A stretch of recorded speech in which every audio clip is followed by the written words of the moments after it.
Someone's whole story falls apart if you speak. That's why they don't want you to speak. What is that story about? What is that story about? Let's get some cards. What's the T Oracle deck? Yeah, someone's really hoping you're going to keep your mouth shut. Ignoring. Yeah, that's why they're ignoring you. Shine. Okay, radiate with truth. Okay. See, they're afraid you're going to tell them the truth. You know what's funny? For some, it's going to resonate differently for different people. For some, they're afraid you're going to talk to someone else, like authorities or just a third party someone, okay? Someone who they don't want you to talk to. For others, it's just the fact that you're going to say it to them. That's why they're ignoring you. Yeah. Because, this is funny, because your light triggers darkness. They know you're going to tell them the truth. They know you're going to tell the truth. Because if they tell you why you shouldn't, you're not going to understand. Unbothered. Okay, this is them acting unbothered. And you're probably acting unbothered too. But I'm letting you know, they're ignoring you acting unbothered. No matter what you say, it really doesn't go well for them. They're just hoping that you have the same version of the story. Because they know that your light is going to... It's just going to wipe out everything. Okay, like your light is going to expose everything for them. And, you know, a lot of it's denial. Like I said, it could be both. It could be they're afraid you're going to tell someone. And also they're afraid you're going to tell them like it is. Okay? Like they don't want that. Bad habits. Photo proof. Uninterested. Okay. That's funny. Because all these cards about ignoring and unbothered, then uninterested comes out. Okay? That's how they feel like you are to them right now. They'd at least like you to show interest, because this is a big deal. Their life's going to fall apart if you talk. Big deal to them. Doesn't mean it has to be a big deal to you. I'm just telling you what is going on. Your intuition already told you though. Bad habits. You might have photo proof of bad habits. And that could resonate in a whole lot of different ways, okay? A lot of bad habits. Just stuff that they shouldn't be spending money on, for number one. Stuff that they're lying to people about. Stuff that they're saying, I don't do that anymore.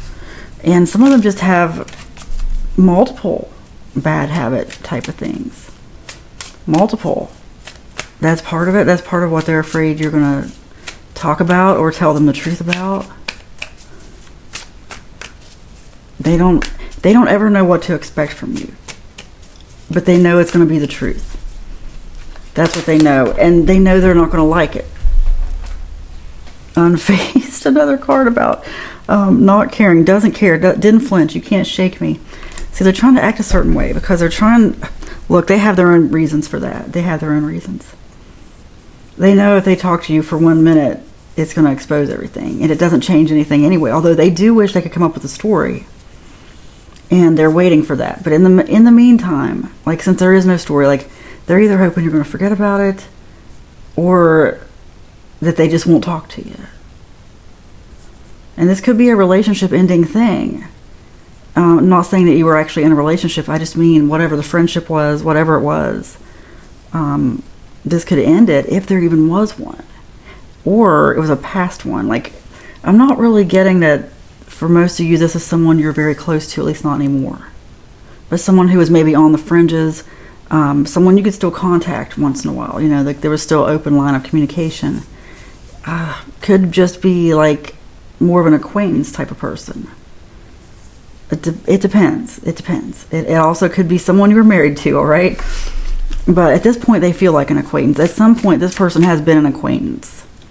And what I mean is it might not be somebody you see but every 6 months now. Like maybe you saw them more before. But now you see them every 6 months, or you text every 6 months or something, or once a year, whatever. But it's still there, you know, like if they needed something or you needed something, you would text each other. But now they feel like that bridge is burnt. Like they can't contact you about anything. Cyberbully. Fake flexing. Grudge holder in their head. Oh my gosh. Wow. Wow. Plot thickens, huh? It always does as I go on. Why are they going so far to cover up for this? It's like they're trying to... I know what it is.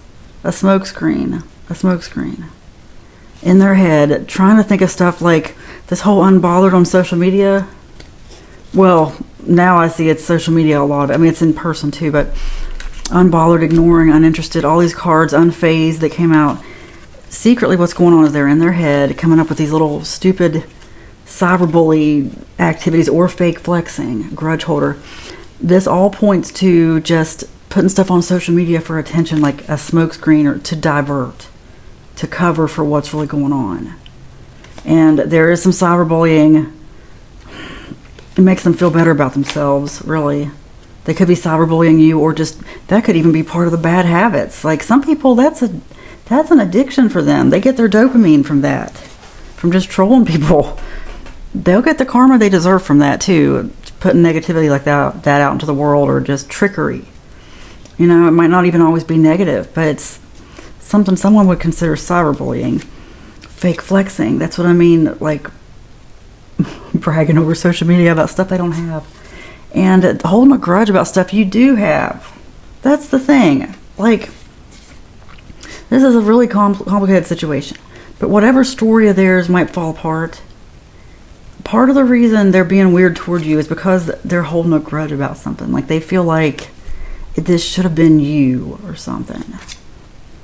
Making assumptions, trust issues showing. Like, it's like a destiny swap gone wrong, if you know what destiny swap means. Which I didn't really think was a real thing, but now I'm like, yeah, I get it. Yeah.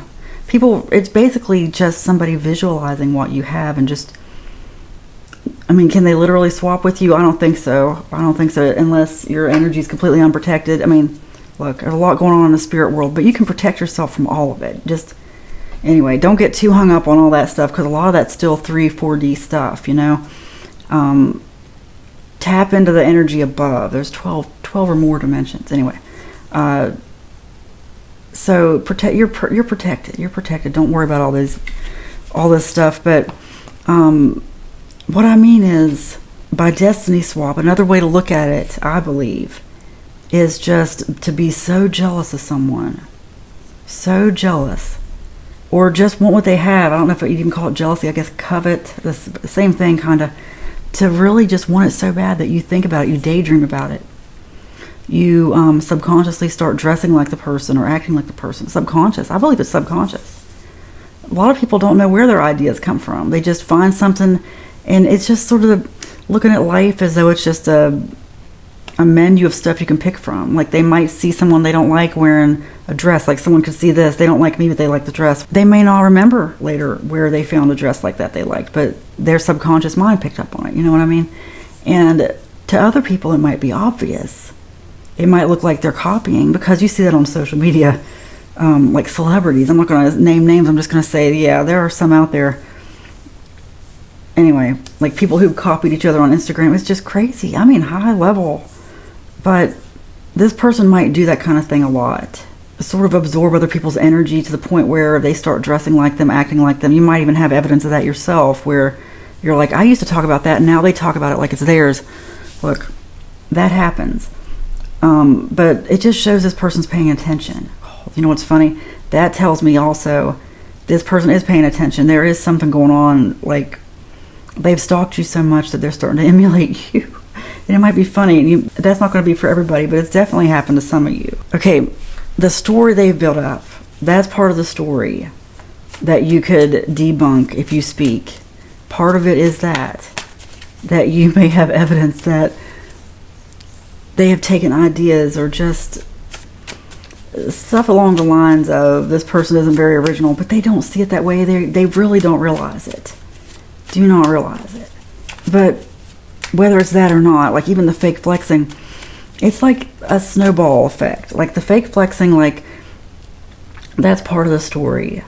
Or some of the stuff, the smoke screen on social media, that's only part of it. That's to cover up for something deeper that happened.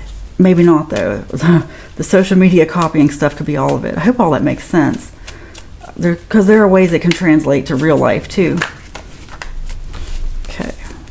What do you need to know about this? I got to ask for what you want. Say as little as possible. You are ready. You cannot pour from an empty cup. Time for a change. This is someone who you had to really withdraw your energy from.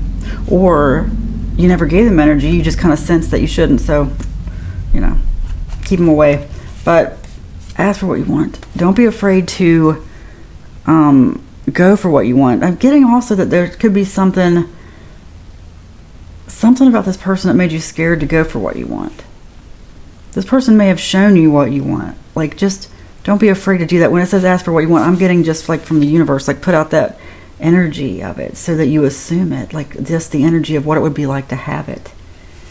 And just start imagining, just really it starts with just saying, I am worthy of receiving this stuff that I want. I am worthy of it, as long as it's to the good of all and the harm of no one. There's no reason why you wouldn't get it. But to ask, like even in the biblical sense, like it talks about asking, it's really, if you go down to the original language, it's about alignment. It's about like just going with the flow of what's for you, not just really asking and waiting for a higher power to give it to you. There's a lot of mistranslation there, but say as little as possible, like on social media. This could also be someone you shared dreams with. Look, it's best to keep your dreams to yourself. You'll hear a lot of spiritual people say that. Just like gestating a child. You know a baby's in the mom's stomach, but it can't just come out yet. Like every time somebody wants to see it, she can't open up her stomach and show them. That kind of thing. Or like germinating a seed or growing a seed. It doesn't happen overnight. And it needs care. Just like being pregnant or something. I'm just getting, this is someone who you may have shared like unformed ideas, immature ideas, and they took them and ran with them, and it's very annoying. I'm getting it's more annoying than anything. But it was time for a change. You're ready for the new things that are coming. It was time for a change to get away from them, because this was someone that would have emptied your cup. I just got that. Look, you have to take care of yourself first, and this person didn't see that. Really exhausting person. Yeah. This is a great deck. It's called the Dead Inside Oracle, or they call it Tarot, but it's actually Oracle. But I love these cards. They're so spiritual. What do you need to know? What's the advice here?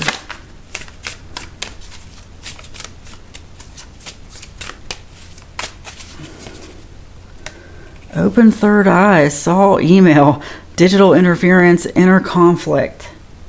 That's interesting. There could have been an email. I mean, definitely. Somebody may have emailed you something, interrogated you over email something, but open third eye, like you knew something else was behind, some kind of digital communication. Listen to yourself. Listen to your spirit. Because that's all anything is. This is just a test for your intuition, like everything else, okay? Like everything else. This person can't harm you. And they're ignoring you, and they might even be just trying to threaten, I hate to say. Do not listen to them. Alone but not lonely. Okay, threatening could also be in the form of like, gosh, it's weird. I'm just getting a push and pull, like cyberbully, but also this person wants to be friends. It's weird, but alone but not lonely. Threatening as far as like they wish that you would feel bad that you were alone and that you would give in and talk to them and everything would be smoothed over and be okay. They wish that you were lonely enough to just overlook everything. But they're afraid you're going to tell them the truth still.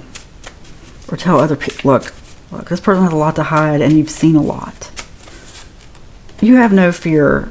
That has come up a few times here, I feel like. Or just something about fear, like you have nothing to be afraid of. You're ready for this. This person can't do anything to you.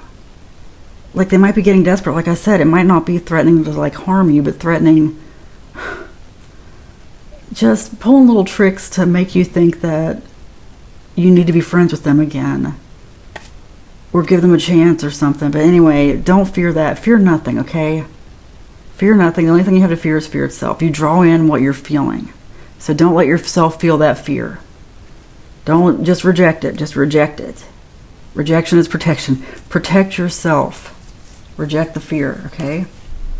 This person can't do anything to you. Look, this is all going to blow over. It's all a test for your intuition.